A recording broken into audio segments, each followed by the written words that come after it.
Right, good afternoon everyone. Welcome once again to the Institute of Hospitality Midlands branch. We are very delighted to welcome back Kate Nicholls. Joined us in January to talk about, we were really focused on COVID and impacts of COVID and recovering from COVID at that point. We've obviously moved quite far in the last 5 months. We're not fully out of that sort of discussion yet, but we're now looking forward to the future, I suppose, is the best way of describing it. A number of you have sent in questions, and we've got some various questions around some major subjects around post-COVID, about employment, recruitment. Lots of you concerned about that. And training as well was another area.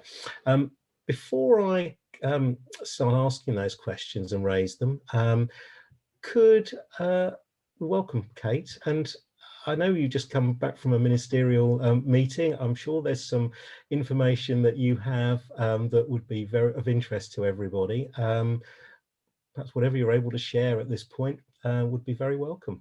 Kate, thank you. Well, thank you very much for inviting me back. And I am pleased to be able to return sort of, I think probably I joined you in January at our gloomiest moment when we just had the lights turned off for a third time and we were in a protracted period of lockdown. And now we are perhaps at the end of the beginning, or the beginning of the end, whichever way you'd like to phrase it.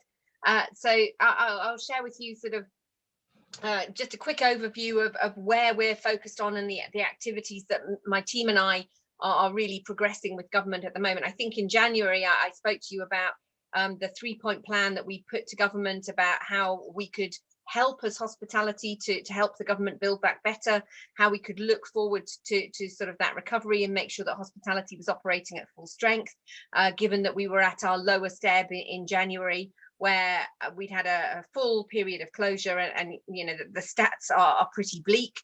We are about a third the size of we were in January 2020. So going into the crisis, hospitality was worth 130 billion pounds. About 40 billion of that was foreign tourist expenditure.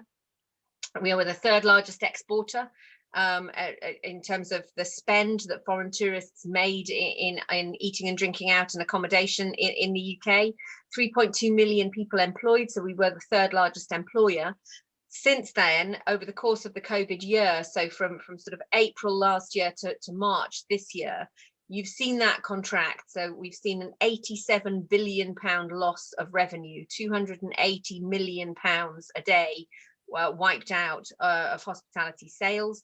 A contraction, as I say, we're now a third the size that we were when we started out. And sadly, we've lost businesses along the way. So we've had 12,000 closures, 1 in 10 of hotels, 1 in 10 and accommodation, not just the hotels, but accommodation, 1 in 10 restaurants, 1 in 5 of our casual dining high street restaurants and bars. So town centres, high streets, particularly badly hit. And so we put forward a 3-point plan, which we are working our way through. And it flips and it changes as to which one we are prioritising most as we go through, but a 3-point plan to the government about what we needed to make sure that hospitality got back to that positive contribution that I talked about at the start. So first of all was about reopening, a clear staged exit strategy linked to the vaccine rollout, a commitment to no return to lockdown, a phased easing of the restrictions, making sure that ministers were aware it was not just about the date at which we opened, but making sure we could open profitably so that restrictions were eased as rapidly as possible. I think I was feeling pretty good about myself when I got to the 17th of May until we had the announcement from the Prime Minister about what we call now the Delta variant, 14th of May, I should say. At that point, all going according to plan. Set that out in January. The government had set out the steps of the timetable. We were sticking to it. It was all going positively. It was linked to vaccines and it was linked to cases and the NHS being overwhelmed. And then, of course, we've had that wobble.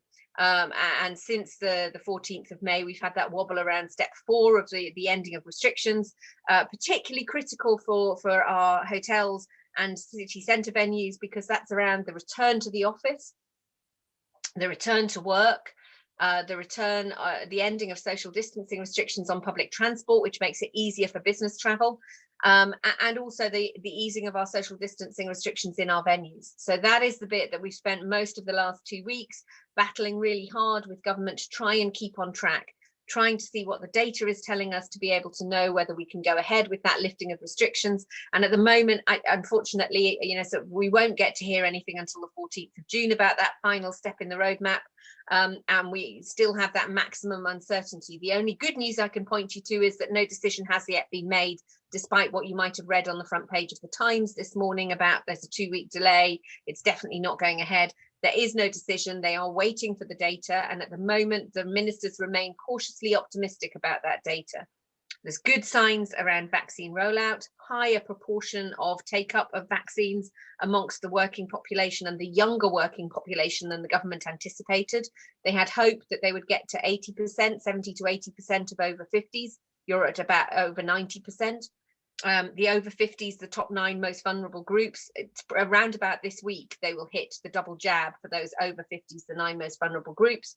And the data on vaccine efficacy against transmission, against new variants, also holding out quite well. So there are reasons to be positive that we will move ahead on the 21st of June roadmap. And we know that the Prime Minister is really committed to that date. Personally, I think it is more likely that you will see the date stuck to and some residual restrictions left overlaying post 21st of June than it will be that you get a 2-week delay. I'm not quite sure what benefit you get from a full 2-week delay in that reopening. However, the residual restrictions that are being talked about are not giving the return to work message. So that is critical for business travel, for meetings, for officers. Keeping the face masks, but they are trying their hardest to lift that social distancing restriction. I think the other thing that will get sacrificed as well as back to the office is, as we saw earlier in last week, international travel. It's quite clear that they are going to keep the borders really tight, limit those green list and traffic light countries, limited amounts of international travel, and prioritize getting the domestic industry open and fully functioning. And one of the ministers we work closely with, the Secretary of State for Food and Farming and Rural Affairs, George Eustice, was on the Today programme today, basically saying holiday at home, everybody go and book a holiday, book a hotel in the UK. There's no point in trying to have a foreign holiday. So the political message is all around Brits going on holiday abroad, but actually, as we know, the message around international travel, the message around business travel has a wider ramification. So those are the things that I think are more likely to be sacrificed, but we still wait to see what happens about the reopening and keeping that exit strategy on track. Secondly, and attached to that, is about rebuilding our shattered balance sheets. So first and foremost, it's about making sure that if there is any delay in that roadmap reopening, if there are any residual restrictions left in place, that we have support extended to make sure that businesses can cope with that. And we're working really hard with the Treasury, particularly around a postponement of the introduction or the reintroduction of business rates. So at the moment, business rates taper off, the support tapers off. It's 100% rate relief until the 1st of July, but after that it's 67%, but capped at £2 million. So anybody in a multi-site business rapidly hits that cap and has to pay their rates in full.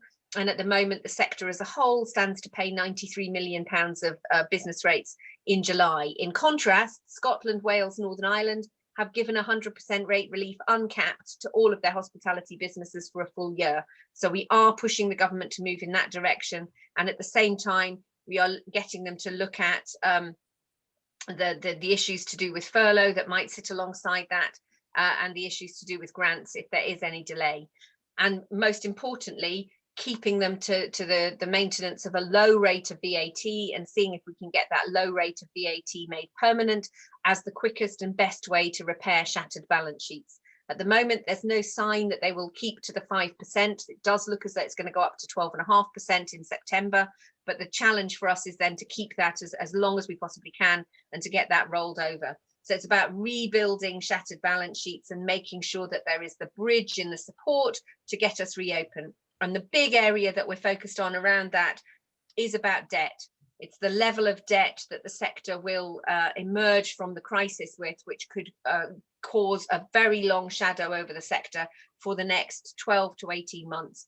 If we get open without restrictions, about half of our businesses are forecasting they would get back to break even by the beginning of next year. But for the remainder, it is looking towards the end of 2022 and even into early 2023, depending on what happens with international travel, major business events and conferences before you get that recovery going. The longer the shadow of debt that we have hanging over us, the slower that level of recovery will be. And equally, if we could get the government to work pragmatically with us on a recapitalisation strategy, making sure we have longer to pay, delaying the VAT repayments and the PAYE repayments, and crucially tackling the issue of historic rent debts in the sector, that would help us to recover more quickly. And I think I've said before on various calls, and so apologies if people have heard this before, those businesses that have survived the black swan of COVID may yet be brought down by the grey rhinoceros of debt, which is going to run alongside us for the next 18 months. And so then the third element that we are working on with the government is about future recovery. So it's about reopening, building back resilience, building back better, and creating a renaissance for our industry to make sure that we use this as a big reset moment. So we are working, and we are hopeful that very shortly we will have the publication of a tourism recovery plan from the government and a hospitality strategy recovery plan. So one from DCMS looking at business, domestic tourism, international tourism, and crucially, how do we recover business events and major events into the UK market? And the second one looking at high street hospitality. And that is looking around the longer term conditions that we will need to rebuild resilience. We're trying to push the government, and once it comes out, you'll see whether we've been successful in this. Our lobby to the government is, if we're looking at those forecasts of end of 2022, early 2023 for recovery of pre-COVID levels of revenue, can you put in place the structures, the support mechanisms that will bring that recovery forward a year? And that's what we are pushing the government to have as its objective. Beat those external forecasts, those international forecasts of recovery by a year, give our businesses the platform that they need to continue to grow. So that's talking about structural root and branch reform of business rates. It's talking about landlord and tenant. It's talking about planning and licensing. And it's also talking about rents. And finally, a big element around that, although it is a short-term issue, and we know there are immediate challenges around recruitment and training, which we will come on to, there are long-term strategic issues that we need to address around qualifications and training in the sector. I've worked in the sector for 30 years. We've always talked about skills shortages. We've always talked about labour shortages. We've always talked about the perception of hospitality as a career. This is a big reset moment for us to take it within our own hands, make it better. And that means looking afresh at terms, conditions, ways of working, so that we don't have the answer of we've always done it that way, but we do reflect the new ways of working that people are wanting to look at, whether that is moving away from agency towards more full-time, whether it's working about vocational qualifications to pull careers through, or whether it's about shifts and split shifts and length of hours in the sector for our chefs. This is an opportunity for us to build back better and deliver a better deal for our people, as well as getting the situations that we need from a regulatory and a tax perspective to aid that recovery. And then I think you've got that platform. If we get that right, if the government puts in place those measures to be able to help us recover more quickly, to boost the balance of trade deficit within terms of tourism, we then have the opportunity to showcase ourselves as the best of British, as part of brand GB, to show that cultural renaissance at the heart of our cities as they come forward and we get urban renewal, and to show that platform as a sort of cultural renewal as well, hosting the G7, hosting COP26, and then next year looking forward to the Commonwealth Games in the Midlands, showing what hospitality can do and using those opportunities to showcase what we can do on a global stage. And then I think with all of that's in place, we can get back to that £130 billion turnover, third largest employer, third largest exporter, 1 in 6 of net new jobs, and a £10 billion investment in our high streets. So that's my 90 days, well, sort of 10 days, 90 days, and sort of 6 to 12 month plan for the sector that we're starting working forward now. Thank you.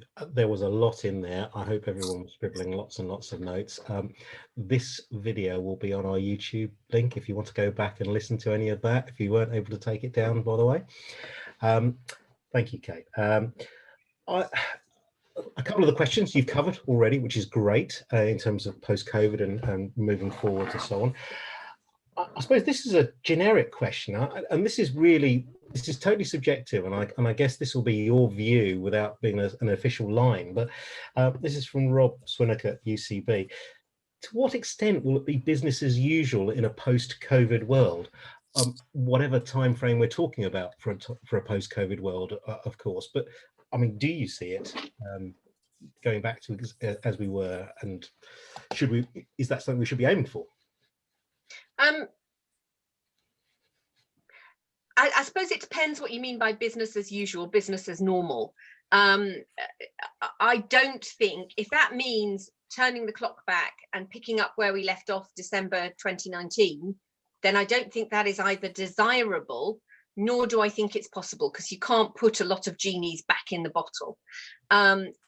If we are talking about, can we get back to business as usual in being able to run our businesses how we want to run our businesses and offering the consumer what the consumer wants, then I think the answer is going to be yes, but it's going to be a different kind of normal. So, you know, I don't think some of the genies that you won't be able to put back in the bottle, it is undoubtedly quicker, easier, and more productive for a lot of meetings to happen like this. And this will be a standard way of working. If we look at, take hospitality, take UK hospitality, we have regional structure, we have regional meetings that we get together, and they were happening sort of 3 times a year in person. Our regions are quite big, so it's the North, the Midlands. So there's a lot of travelling. You're taking sort of, you know, a day out of every bit. If you talk about Scotland and Wales, it probably is easier for me to get to Scotland and quicker for me to get to Scotland if we're going from London to Edinburgh or Glasgow than it is for colleagues in the Highlands to come down. So I think undoubtedly you are going to see a hybrid way of working, both for business meetings, but also for day-to-day working, for office staff. I don't think you're going to go back 5 days a week, 9 to 5. People are going to be hybrid working. Now, I don't think that means that you won't see any face-to-face. People will still want to do that.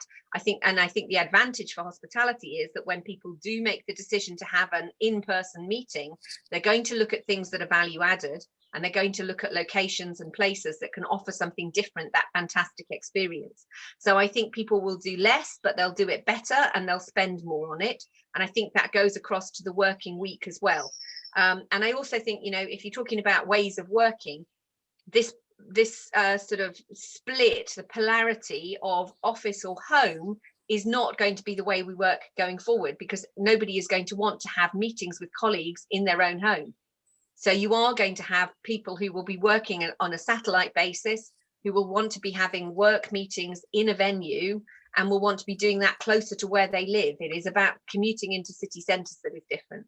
And then I think I have touched on it as well. I don't think you can reset and go back to normal or the way we were working around some of our ways of working and the way we were dealing with staff, personally. I think this needs to be a reset moment when we think again about whether that's the right way of dealing with things, whether that's service charges, troncs, hours. I'm not saying any of these are right or wrong. I'm just saying it's an opportunity to think about it and do it different. That old approach of the person who checks you in the afternoon, checks you out in the morning, the chef who's contracted for 45 hours and works 60 or 70. I think we are going to have to work differently, and we have to work smarter with our workforces, because people have become more discerning and they've had a taste of what it is that it means to work in different environments. So I think we have a lot of positives to be able to offer. But if we go back to the way things were, that won't work. And then the final point is with our consumers.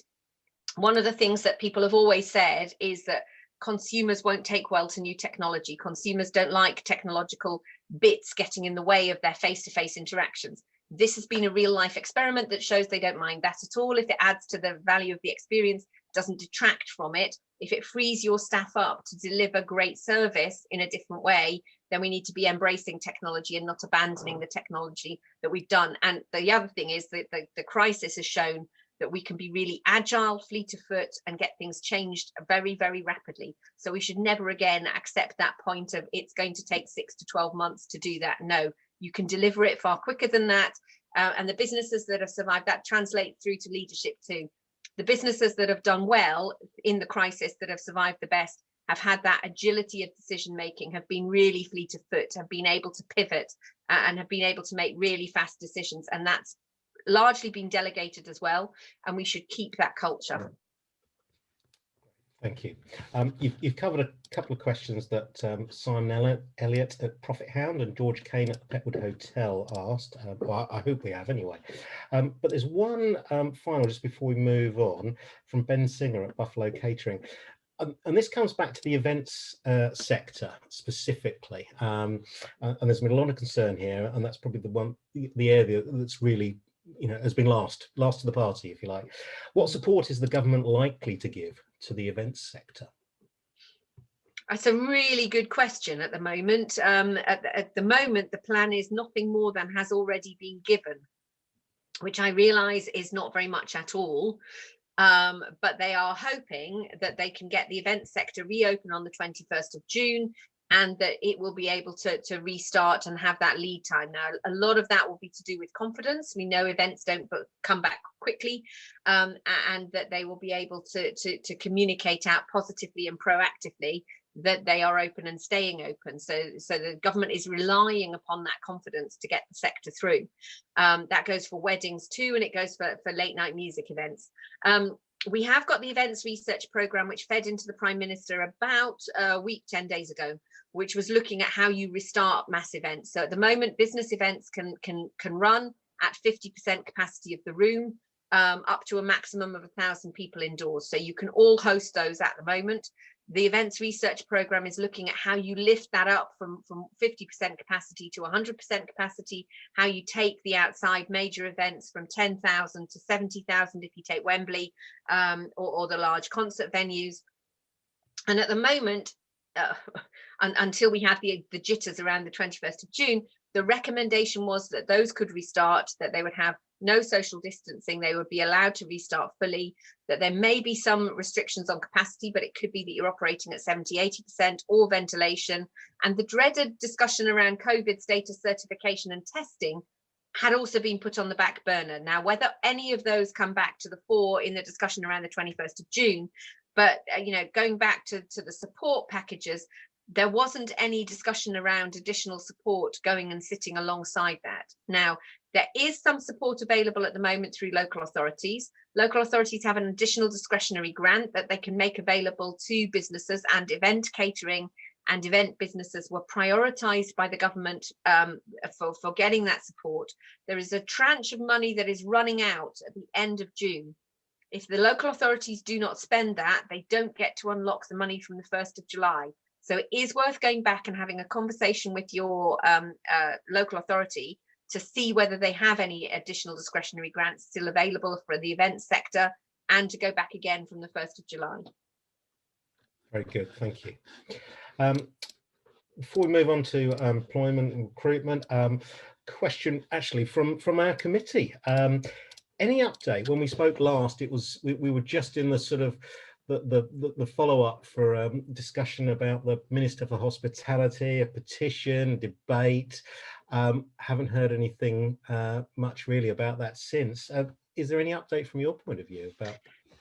There is a slight update on this. It's probably not going to be as much as anybody would have wanted, but we have formally secured hospitality within the ministerial responsibilities of Paul Scully, who's the Small Business and Services Consumer Affairs Minister. So he was the person who responded to the debate in January about a hospitality minister. And hospitality has been formally added to his portfolio. So we now have him as Minister for Consumer Affairs with hospitality underneath him. And you have Nigel Huddleston, who's the Minister for Tourism. Now, I appreciate that that's not quite what a lot of people were talking about at the time they talked about a Minister for Hospitality, but it is a designated point within government, a junior minister who has oversight of that portfolio. And I think the fact that you've got Hospitality Strategy Board and recovery paper and a tourism recovery plan, both going through government, shows that those ministerial posts are going to remain in place. Now, I know when the petition was launched and we had the discussion last time around, people were hoping for a seat at the cabinet table, and that isn't where we're at, but we do have formally designated a minister that has responsibility for hospitality, among other things, but 'twas ever thus. Indeed. Thank you. I'm going to move on to employment and recruitment. And there's, I suppose, a split in terms of the questioning, and more of a bias towards the first one, which is around, I guess, the impact of Brexit more than COVID now, which is around the EU. So thank you to Lisa Redding from Eden Hotel, Amanda Baker from Endeavour Consulting, Francisco Macedo, from Clifton House, and Mark Anderson from Alderson Gray. So given the impact of the last 12 months, compounding issues around immigration, IR35, lost hospitality workforce, the lack of hospitality roles on the shortage occupation and skilled lists for right to work, what more can we as employers be doing to raise the profile to government of support needed to drive people back to employment in our industry? Now, so that's not just driving back to employment, that's when I read the question, focusing on EU nationals in particular. Okay, I'm going to park the EU nationals bit, and I'll come back to it. Yeah. But I will focus on what we can do domestically. I think when we were looking at the start of this year about reopening, recovery, what we were going to be doing, I think we knew we were going to be back to a labour shortage, probably within the year of reopening, because we had a labour shortage in hospitality. We had almost full employment in the UK. We knew we were going to be back there, and we have a long-term skills shortage around chefs. And it's probably, both those issues have probably been there for as long as I've been in the industry. So I think we knew that was going to be coming. I think what I've been really surprised about is how quickly that skills and labour shortage has hit, and how critically it has hit around reopening. So we had put it into our plan and thought that it was going to be sort of next year that this would start to be an acute crisis. I think it's quite clear it's an acute crisis now. The latest data that we've got from our membership survey is showing two things that have made it an earlier crisis than we thought. So 85% of our workers are coming back from furlough, but 15% aren't. And a small proportion of those are foreign nationals, which I'll come on to touch on. But there are also a similar proportion of UK nationals who are in the wrong place at the wrong time. So our university students are not at university, they're at home. They're in not where their jobs would be located. They're not necessarily where the vacancies are at the present moment in time. And also we did see a net outflow from all of our major towns and cities of hospitality workers who couldn't afford to stay in the city centres, couldn't afford the rents and couldn't afford the cost of living. And therefore they are not there at the same point where they need to be able to pick up. And I think some of that, they may come back.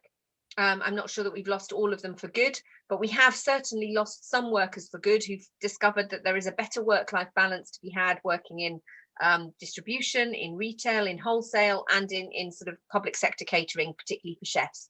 You know, if you want to have a balanced time, if you want to have less antisocial hours, there are other places that people have found to work. And furlough has undoubtedly contributed towards people experimenting with other sectors.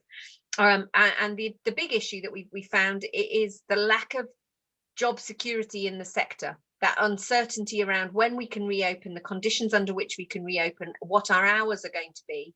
So there's a big piece of work to do there around convincing the government and making sure we've got that certainty and stability as a career of choice. And then secondly, as the crisis has gone on longer, we haven't been able to furlough all of our team members. So we do know we've got gaps, and we do know we've got recruitment challenges there. So currently hospitality vacancies are running at about 10%, which is twice the level we would normally have expected, twice the level we had pre-COVID, about 188,000 shortfall. And it's particularly acute in certain parts of the country and in certain types of roles. So I think first and foremost, we need to be working at pace, and we've set up a task force with DWP. DWP is Job Centre Plus. They don't normally work on sector specific campaigns. They are putting in place a sector specific campaign nationally and regionally to match up people who are redundant, being made redundant or are unemployed, both young people and returners, and matching them to hospitality vacancies. And they are doing a bespoke matching service. So that is starting to roll out at pace throughout the regions.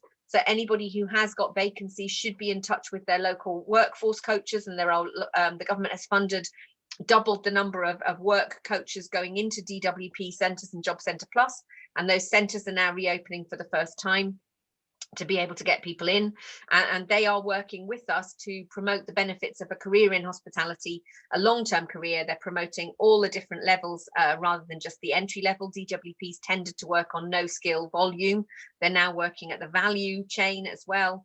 And also the careers service working with us to get the messages out to young people in schools and to get vacancies out. So you've got two bits of government that for the first time will broker a relationship and introduce you to people who are looking for work.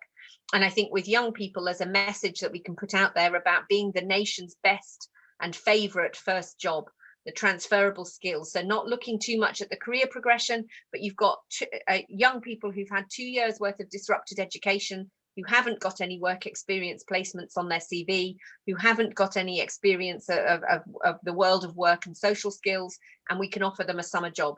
So I think it is a short term, it's about summer jobs, filling vacancies, filling the volume, and then longer term, it is about making sure that we've got the skills that we can have in place to draw people in. It's about apprenticeships to recruit young people and get them in on that training progression.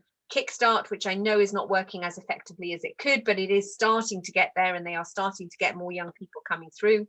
And don't forget, you've got money funded placements that come with Kickstart, and now £3,000 per apprenticeship that you get if you take on new apprenticeships. And again, careers service, DWP, schools and colleges are working to provide that brokerage between young people who are looking for work and employers.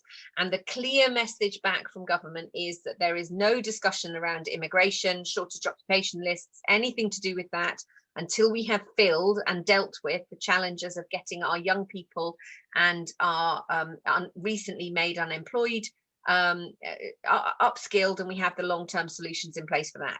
So I appreciate that that is not a message that anybody wants to hear, but the shutters just go down in government when you talk about immigration. They want to know what we are doing to tackle the 6% of unemployed that we've got, and they want to know what we're doing to help our young people come out and go into work. So that is their entire focus, is UK domestic workforce and upskilling that domestic workforce. That's not to say that longer term they won't come back to those EU workers and shortage occupation lists, but for the time being, there is no appetite within government. And if we are thinking that we can go to them with a quick and easy solution that says, can we just extend the application periods, etc., they're not willing to entertain that. Doesn't mean to say we're not trying. We've proposed to them a coronavirus recovery visa equivalent to what Australia has done, which is a temporary 1-year permission. We've proposed an extension of the youth mobility scheme. We've proposed an extension for those people who left the UK. So for all of your EU settled status people, and there is a bigger flow of EU workers. One of the other reasons why the government is resistant to changing the immigration policy is you've got about 5 million EU pre-settled status workers. Not all of them are in the UK, but they have got pre-settled status. What a lot of them don't realise is that it doesn't debar them from coming back. So anybody who has worked, provided they have worked in the UK and have 1 day's work experience in the UK before the 31st of December, has the ability to apply for pre-settled status while they are abroad by the end of this month. Anybody who's got that pre-settled status can come back. They can have 2 years away from the UK. So that's a more fertile route that we're talking to government about, is sort of looking at that COVID year where they may have been abroad as not debarring them from qualifying for their pre-settled status. But I do think we as employers can go back to our European colleagues and say, just because you've gone home, just because you've got a gap in your employment doesn't mean you can't come back now. And there's issues there around travel restrictions, clearly. Thank you. Several questions there were about Europe, and clearly that's EU nationals. That's not going to happen anytime soon from the government anyway.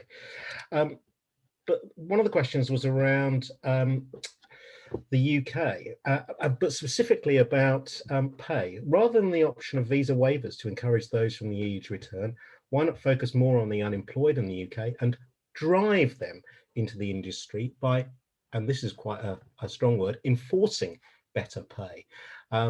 Any discussions, any comment on that, how that would look and what could be done? Well, I think pay and conditions are part of the discussion that people have to have around making themselves an attractive employer. I think for any of the hoteliers on the call, I would urge them to sign up to the Hoteliers Charter, which is a good practice set of standards to show that you're an employer who cares, which covers terms and conditions and fairness and transparency around terms and conditions, as well as personal development. I think we have got an enforcement mechanism for pay. It's called national living wage, national minimum wage, and you've got the opportunity to opt into the real living wage. Personally, my view is that the market takes care of wages. And if you're in a tight labour market, then I think it's inevitable that you will get wage rate inflation coming through. We need to be sensible and pragmatic around that, so that we don't end up in a bidding war for talent.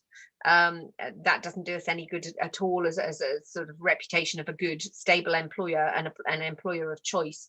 But I do think that is exactly in keeping with the government's thinking, that you have a large volume of people in travel, in tourism, in retail, who will be coming off furlough, who've lost their jobs, and we should be looking at how can we recruit those people into hospitality. That's why we're really quite pleased to be working with Job Centre Plus and DWP on a proactive campaign to do that. So they are going to drive people to hospitality and get them to focus on hospitality as a first choice. Thank you. One question here about, you mentioned earlier about settlement. So this is from Stephen Fernley at Billesley Manor Hotel. How can we get the government to help with resourcing regarding resettlement? People getting people to move from one part of the country to another. Let's assume that it's within the UK rather than from outside the UK for the moment. Well, I don't think there's any sort of resettlement grants or anything like that that's available at the moment. But I think that there are creative ways that you can use money that is available from adult skills budgets at a local level to talk to local authorities. So don't forget that they have adult skills and adult training resources that they can help to bring across, and they can also be a route to find and locate those workers. They tend to work on a much more local level, but I think that there are opportunities there to talk to them about that. And clearly, if you had discretionary grants, you could apply to local authorities for additional discretionary grant funding post the 1st of July, if you needed that as part of your recovery. No guarantee you'd get it, but that is what those discretionary grants and those restart grants are there to be used for. Thank you. This is from Sarah Brickwood at Smart Training Company. There seems to be a lot going on to bridge the recruitment gap, such as asking the government to relax the rule for overseas workers, UK hospitality, job centre initiatives. In the next month, though, there will be thousands of school and college leavers ready to join the workforce. What is being done to entice them to join our amazing industry? Well, we're working again.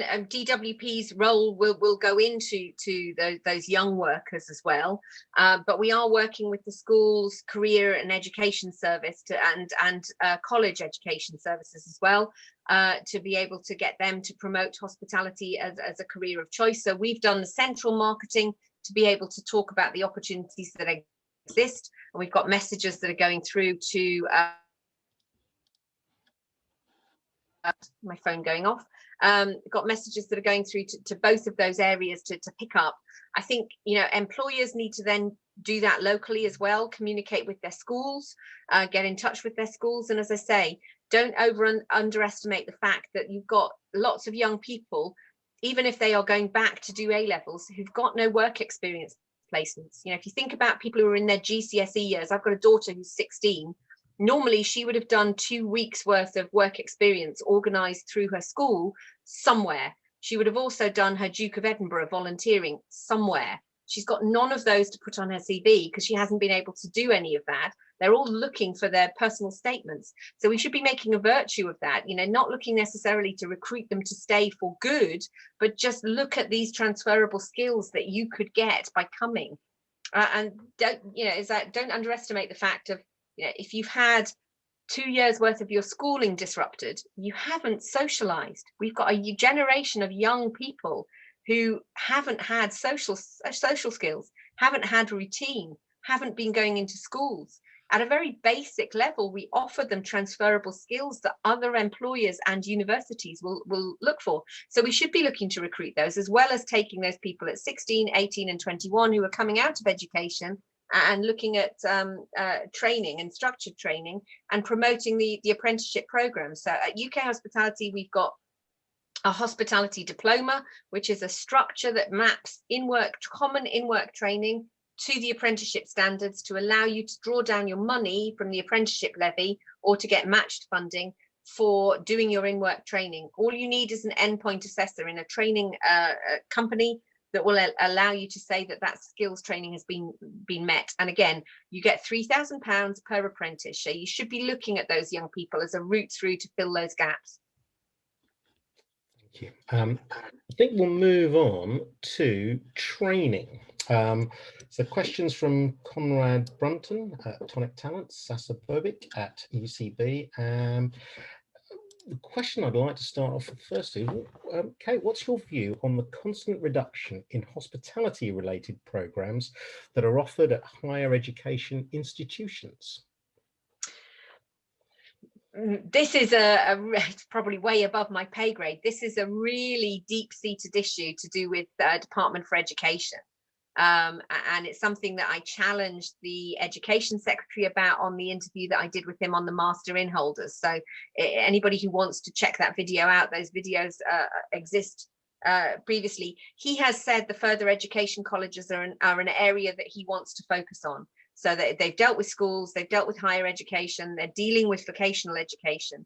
He wants to deal with further education. To my mind, I think, you can't put a genie back in the bottle, and there is a reset moment in education. The government has made a commitment to in-work training, apprenticeships, T-levels, that vocational route is going to replace and inevitably will erode the traditional model of catering colleges and the traditional model of further education vocational colleges. So I don't think we can put that genie back in the bottle.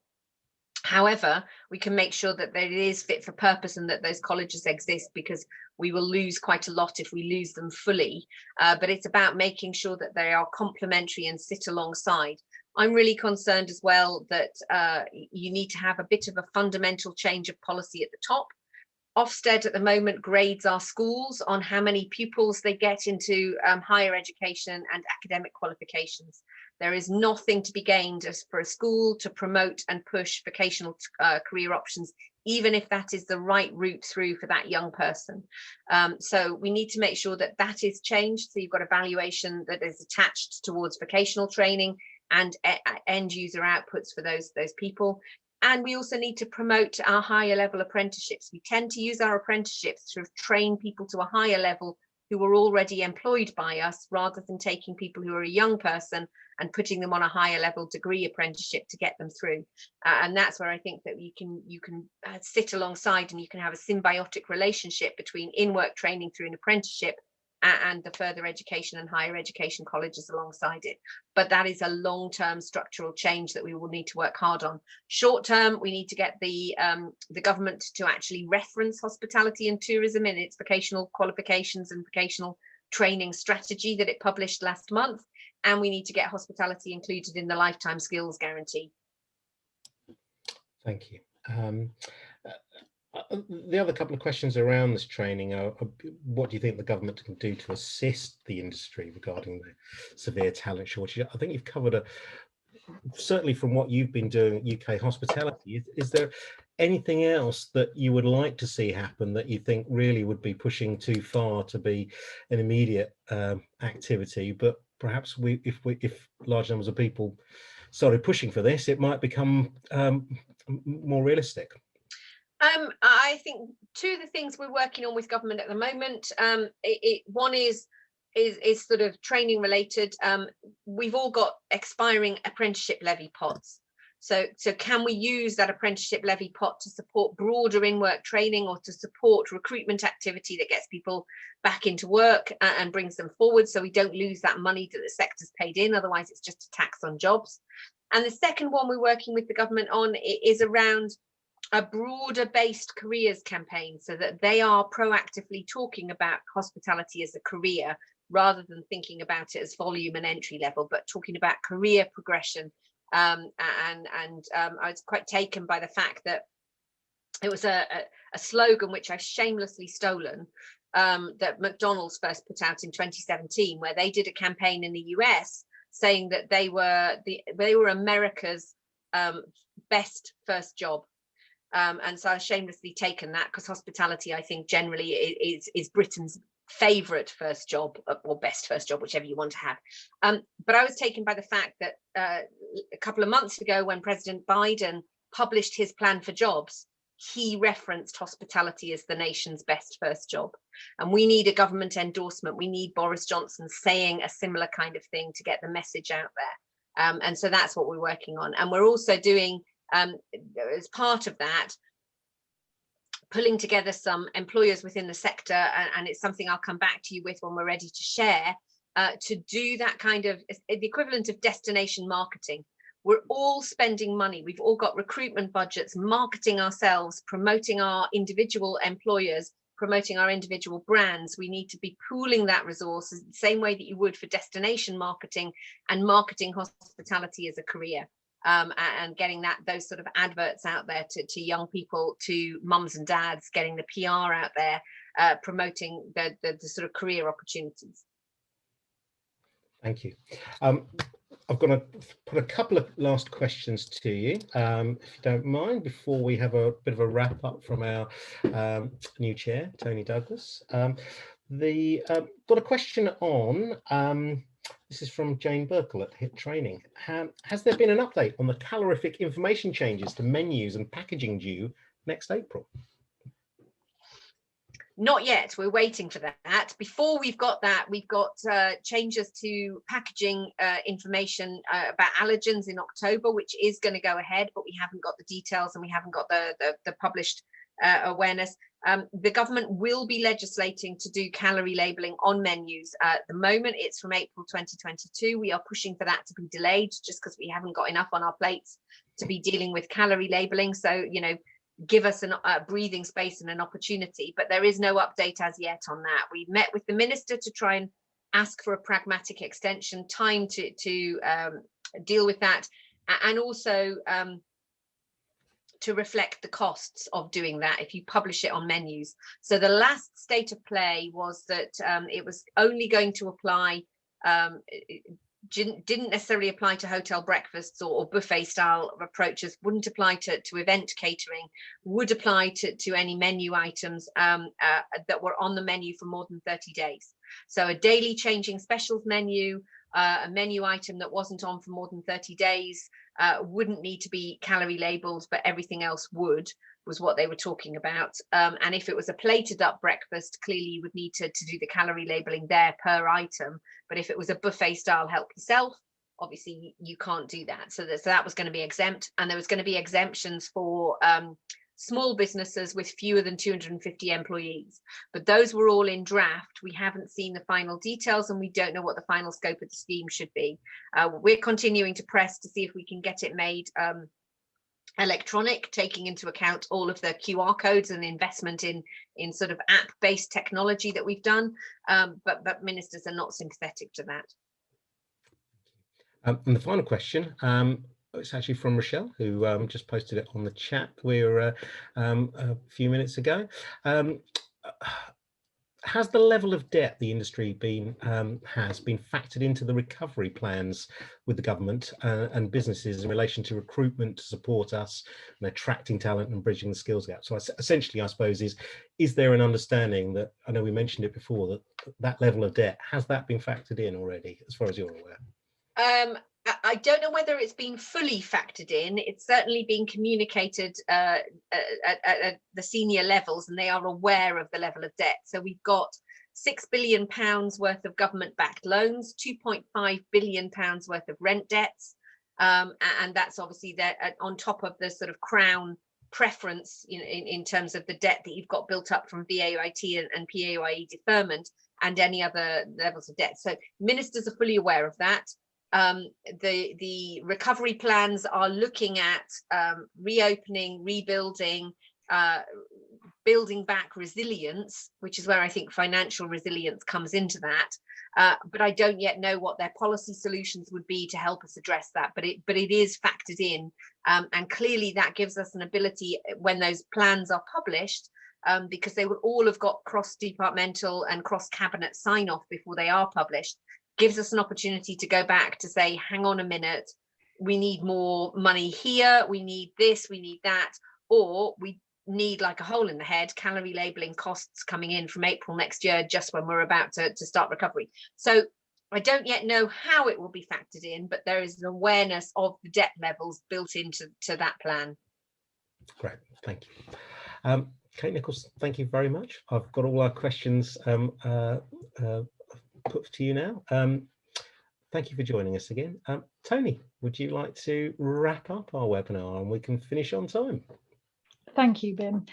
Well, firstly, my thanks on behalf of the committee to Kate, who joined us straight from the government briefing, but my goodness, what an in-depth exploration of so many topics, certainly very thought-provoking and an informative Q&A. So there's an awful lot to think about there, but we are very grateful for your time today and the continued work that you and your team do at UK Hospitality. I think one of the things to come out of COVID is that we seemingly have much more of a united voice, and certainly led by yourself. So thank you for that, and genuinely thank you for your time today. We really appreciate it, coming back and speaking to the Midlands branch.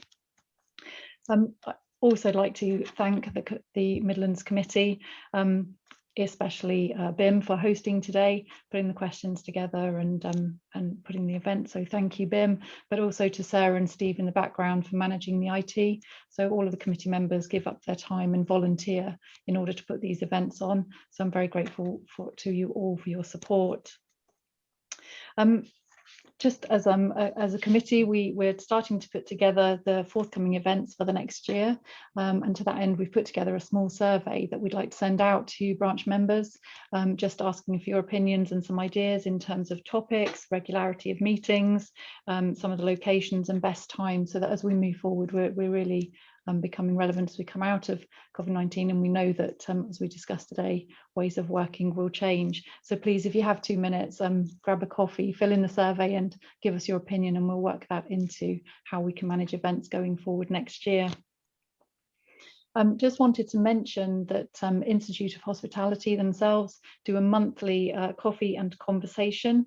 The next one is on Thursday, the 10th of June. So please, it's a great networking platform to just drop in. We'll try and drop in there from the Midlands, and just meet colleagues, pose questions and continue the debate that's probably been started today. Should mention that on the Institute of Hospitality website are all forthcoming events, and currently, as we're still hybrid and we're still doing these online, great opportunity to join other branch events too. So the complete portfolio of what's coming up in the next few months is on the website, so do take a look. And then just finally, to thank you all for joining us today. We really appreciate your time. We know this is a really busy reopening, especially as we move into step 4. And as I said, hopefully we can provide a network for you to throw these questions together and perhaps come out with some ideas going forward. So from us all from the committee in the Midlands, we just want to wish you all a very successful step 4, whatever it might look like, with a little bit of hindsight from Kate today. And we look forward to welcoming you to the next event. We're hoping that will be in September, and it will be around careers and opening, but once we've had the survey back, we'll publish further details on that. So from me and everybody, thank you very much for your time today. We really appreciate it. Thank you.